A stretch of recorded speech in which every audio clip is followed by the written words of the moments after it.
శ్రీమహాగణాధిపతయే నమః. ఓం గురుభ్యో నమః. ఓం శ్రీమాత్రే నమః.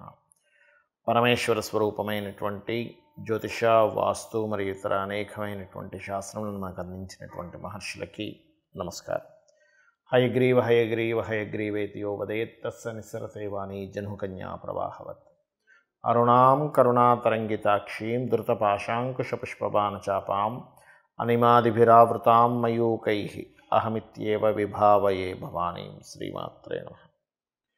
ప్రేక్షకులందరికీ కూడా లలితాంబిక అమ్మవారి యొక్క అనుగ్రహం పరిపూర్ణంగా కలగాలని మనస్ఫూర్తిగా కోరుకుంటూ మనం ఈరోజు చెప్పుకోబోయేటువంటి టాపిక్ ఏంటంటే, చూడండి, చాలామందికి ఒక్కొక్క జాతకాన్ని బట్టి, పర్సనల్ చార్ట్ని బట్టి వారు ఏ దేవత ఆరాధన చేస్తే బాగుంటుంది, అందులోని ఆ దేవతకి ఆ దేవతా సంబంధించిన మంత్ర జపం చేస్తే బాగుంటుందా, లేకపోతే ఆ దేవతా సంబంధించిన లేదా ఆ గ్రహ సంబంధించిన దానం ఇస్తే బాగుంటుందా, తర్పణము చేస్తే బాగుంటుందా. తర్పణము అంటే నీటితో కానీ పాలతో కానీ చేస్తూ ఉంటారు. అదేవిధంగా హోమము చేస్తే బాగుంటుందా అనేటువంటిది ఉంటుంది. అది ఎందుకు తీసుకుంటారు అంటే, వీళ్ళ యొక్క పూర్వజన్మ కర్మ ఒక్కొక్క జాతకానికి స్పెసిఫిక్గా ఒక్కొక్క మార్గం ద్వారా అది నల్లిఫై అవ్వడం జరుగుతూ ఉంటుంది.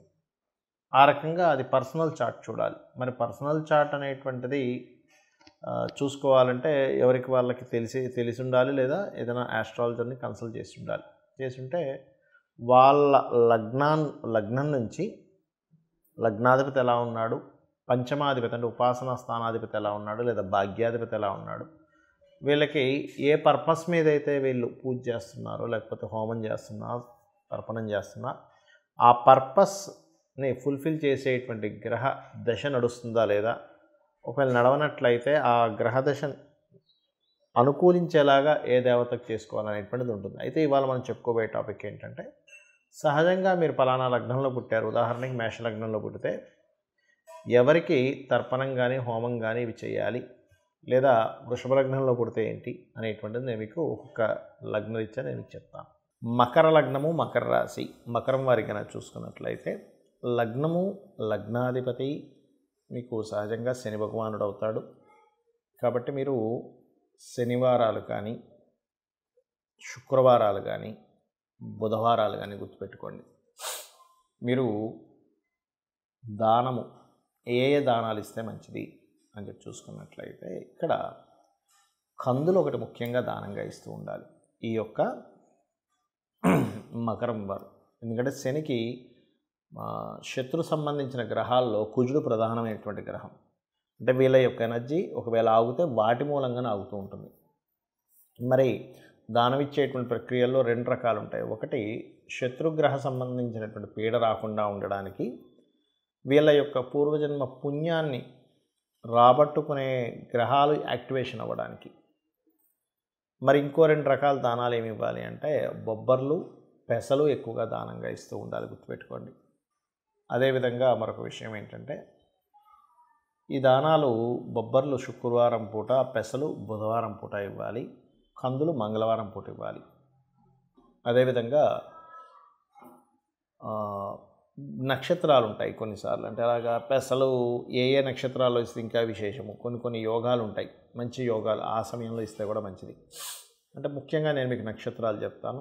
అందులో ఆశ్లేష నక్షత్రము, జ్యేష్ఠ నక్షత్రము, రేవతి నక్షత్రాల్లో పెసలు ఇస్తే మంచిది. మరియు అదేవిధంగా భరణి, పుబ్బ, పూర్వాషాఢ నక్షత్రాల్లో ముఖ్యంగా బొబ్బర్లు ఇస్తే మంచిది, గుర్తుపెట్టుకోండి. కందులు ఇవ్వదలుచుకుంటే కనుక మంగళవారాలు ఇస్తూ, దాంతోపాటు ప్రధానంగా మీరు ఈ యొక్క మృగశిర, చిత్త, ధనిష్ట ఈ నక్షత్రాల్లో కందులు దానం ఇస్తే ఇంకా మంచిది. మంగళవారంతో కూడినటువంటి నక్షత్రం వచ్చిందనుకోండి ఎప్పుడైనా ఇంకా మంచిది అది. కొంతమందికి ఒక్కొక్కసారి దానం ఇచ్చేటువంటి స్థితి వాళ్ళ పరిసరాల్లో తీసుకునేవారు ఉండరు, లేనట్లయితే ఉన్నా సరే తీసుకోరు. కొంతమంది తీసుకునే వాళ్ళు ఉండకపోవడం వేరు. అప్పుడు ఏం చేయాలి, ఈ కందుల్ని తీసుకెళ్ళి గోవుకి, చక్కగా దేశీవాలి గోవుకి మంగళవారం పూట తినిపించండి. కందులు తినిపించలేము అంటే ఒక్కొక్కసారి కందులు తినవు కొన్ని గోవులు, అలాంటప్పుడు క్యారెట్లు తినిపించవచ్చు. క్యారెట్స్ కానీ బీట్రూట్స్ కానీ చిన్నగా కట్ చేసి తినిపించవచ్చు. కందులు దానం ఇచ్చిన ఫలితమే వస్తుంది. కాకపోతే మీరు దేశీవాలి గోవుకు పెట్టాలి, గుర్తుపెట్టుకొని. జెర్సీ ఆవు పెడితే మీ పూర్వజన్మ కర్మ దగ్ధం అవ్వదు, కేవలం పుణ్యం వస్తుంది, అది వచ్చే జన్మకు పనిచేస్తుంది. ఇలా చేయండి. మరియు మంగళవారాలు ఏదైనా బెనిఫిట్ సంబంధించిన విషయాల్లో మీకు కుజుడు బాగుంటేనే వాటిలోకి ఎంటర్ అవ్వాలి. అదర్వైజ్ కుజుడు పాడేయాడు అనుకోండి, మంగళవారాలు చేసే పని వల్ల మీకు వ్యతిరేకత ఏర్పడుతూ ఉంటుంది. మరి కొంతమందికి జన్మజాతకం ఉండదు, వాళ్ళ డేట్ ఆఫ్ బర్త్లు తెలియదు, వాళ్ళ లగ్నం తెలియదు, వాళ్ళ రాశి కూడా తెలియదు. అప్పుడు ఏం చేయాలి? జనరల్గా చేసుకునేవి కొన్ని ఉంటాయి. జన్మజాతకం తెలిసి వాళ్ళు తీసుకునే దీన్ని బట్టి ఉంటుంది. ఇది రెండు రకాలుగా ఉంటుంది. ఒకటి మీకున్న సమస్యని బట్టి, రెండవది మీకు సమస్య కాకుండా జనరల్గా చేసుకునేటువంటి పద్ధతి. నేను రెండు విషయాలు చెప్తాను. ఒకటి, నిత్యము సూర్య నమస్కారాలు చేసుకోవడం. నిత్యము సూర్య నమస్కారం చేసుకుంటూ సూర్యుడికి అర్ఘ్యం వదలడం. ఇక్కడ మూడు విషయాలు ఎట్ ఏ సేమ్ టైం, ఇక్కడ మూడు విషయాలు ఒకటేసారి జరుగుతాయి. ఎలాగా అంటే, ఒకటి, సూర్యుడిని స్తోత్రిస్తున్నాము ఆదిత్య హృదయంతో, సూర్యభగవాన్ని నమస్కరిస్తున్నాము.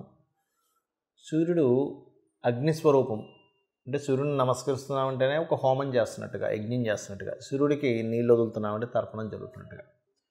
దీంతో పాటు మీరు ఆదివారం నాడు కానీ, సప్తమి వచ్చినప్పుడు కానీ, సూర్యుడి యొక్క నక్షత్రాలు అంటే కృత్తిక, ఉత్తర, ఉత్తరాషాఢ ఈ నక్షత్రాల్లో కానీ మీరు గోధుమలు దానంగా ఇచ్చినట్లయితే, మీ జన్మజాతకం తెలియదు కాబట్టి 4 విషయాలు చేస్తున్నారు. దానం ఇస్తున్నారు, సూర్య నమస్కారం చేసుకుంటున్నారు, అర్ఘ్యం వదులుతున్నారు, స్తోత్ర పారాయణం చేస్తున్నారు ఆదిత్య హృదయం. దీనివల్ల ఏమవుతుంది అంటే, మీకు ఏదైతే పూర్వజన్మల్లో చేసినటువంటి కర్మ ఒకవేళ నెగటివ్గా వస్తున్నట్లయితే, ఆ నెగటివ్గా వస్తున్నటువంటి కర్మ అది అక్కడికట్లా ఏదైతే ఆ ప్రభావం చూపిస్తూ మీకు ఇబ్బంది కలుగుతుందో ఆ ప్రభావం అనేటువంటి తగ్గుతుంది. ఇక రెండవది, లలితా సహస్రనామాలు మరియు పితృదేవత సంబంధించిన ఆరాధన. అంటే ఎలాగండి? మీకు డేట్ ఆఫ్ బర్త్ టైం ఏమీ తెలియవు. అప్పుడు ఏం చేయాలంటే, దేవీ భాగవతంలో అమ్మవారే స్వయంగా చెప్పినటువంటి తిథులు కొన్ని ఉన్నాయి. దాని తర్వాత ఇంకో 2 తిథులు కొంతమంది పెద్దవాళ్ళు చేర్చారనుకోండి.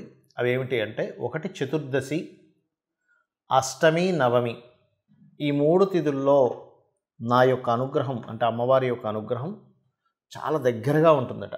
ఆ సమయంలో ఎవరైతే దేవీ భాగవత పారాయణం కానీ, చండీ సప్తశతి కానీ, ముఖ్యంగా లలితా సహస్రనామాలు కానీ ఎవరైతే పఠనం చేస్తారో, అంటే బాగా తీవ్రమైనటువంటి కష్టంలో ఉన్నారు, లేకపోతే బాగా తీవ్రంగా ఆగిపోయింది ఏదైనా ఒక విషయం, రోజుకి 27 సార్లు కనుక ఈ తిథుల్లో కనుక చేయగలిగితే మీకున్నటువంటి పూర్వజన్మ పాపకర్మ దగ్ధం అవుతుంది. దాని ద్వారా మీరు ఇప్పుడు అనుకున్న సంకల్పం నెరవేరుతుంది. మరియు మొత్తం 5 తిథులు అన్నారు కదండి, 3 చెప్పారు కదా. అంటే తర్వాత చేరినటువంటివి అమావాస్య, పౌర్ణమి కూడా. అమావాస్య, పౌర్ణమి చేస్తే కూడా ఈ యొక్క అమ్మవారి అనుగ్రహం చాలా త్వరగా చాలా ఎక్కువగా వస్తుంది. ఇక పితృదేవత సంబంధించింది కూడా చేయాలని చెప్పాను. అదేమిటి అంటే, ముఖ్యంగా అమావాస్యల సమయంలో కానీ, మీ యొక్క పితృదేవతలకు సంబంధించిన తిథుల్లో కానీ మీరు, అంటే వాళ్ళు గతించినటువంటి తిథుల్లో కానీ మీరు స్వయం పాకము అంటారు. అంటే 1 కిలోనో 2 కిలోలో 5 కిలోలో మీకు తోచినంత మీ స్తోమతను బట్టి బియ్యము, 2 రకాల కూరగాయలు, 2 రకాల పప్పులు, ఉప్పు, చింతపండు, మిరపకాయలు, ఈ రకంగా వండుకునేటువంటి సామాగ్రి ఏదైతే ఉంటుందో, ఒక వ్యక్తి చక్కగా ఇంట్లో వంట వండుకోవడానికి గల సామాగ్రిని మీరు మీకు దగ్గరలో ఆలయంలో ఉన్నటువంటి పురోహితులకి పితృదేవతల కోసం అన్నట్టుగా ఇచ్చినట్లయితే, ఇది కూడా మీ జన్మజాతకంలో ఏదైతే రుణరోగ శత్రు సంబంధించినటువంటి భావం బాగా యాక్టివేషన్ అయ్యి మీరు ఇబ్బంది పడుతున్నటువంటి అంశము చేత్తో తీసేసినట్టుగా ఆ యొక్క ప్రాబ్లం అనేటువంటి తగ్గుతుంది. అయితే ఇది చాలామంది ఎన్నిసార్లు చేయాలండి అని అడుగుతూ ఉంటారు. ఒకటే గుర్తుపెట్టుకోండి, నిరంతరము చేయండి. ఎప్పుడైతే మీరు దేవతా కార్యాలు కానీ, హోమాలు కానీ, యజ్ఞాలు కానీ, తర్పణాలు కానీ, లేనట్లయితే దానము కానీ మీరు ఎంత చేస్తూ ఉంటారో గుర్తుపెట్టుకోండి, మనం ఎన్ని ఖర్చు పెట్టినా ఒక జీవుడు అంటే ఒక మనిషి జన్మ ఎత్తినప్పటి నుంచి తన తుది శ్వాస అంటే ఆఖరి శ్వాస వరకు కూడా ఎన్నో లక్షలు కోట్లు సంపాదిస్తాడు, ఖర్చు పెట్టేస్తాడు. కానీ ఏది కూడా మన వెంట రాదు.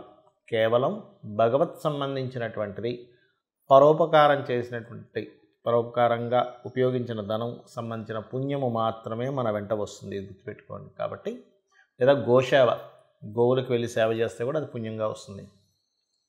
కాబట్టి ఇది చేయండి. ఖచ్చితంగా మీకు మీ జాతకంలో ఏ దశ నడుస్తుంది, ఏ అంతర్దశ నడుస్తుంది, గోచారంలో ఎలా ఉంది, ఇవేమీ మీరు కంగారు పడాల్సిన అవసరం లేదు. తెలియకుండానే సకల దేవతల యొక్క అనుగ్రహము, ఆ లలితాంబిక అమ్మవారి యొక్క అనుగ్రహం మీకు కలుగుతుంది. శ్రీమాత్రే నమః.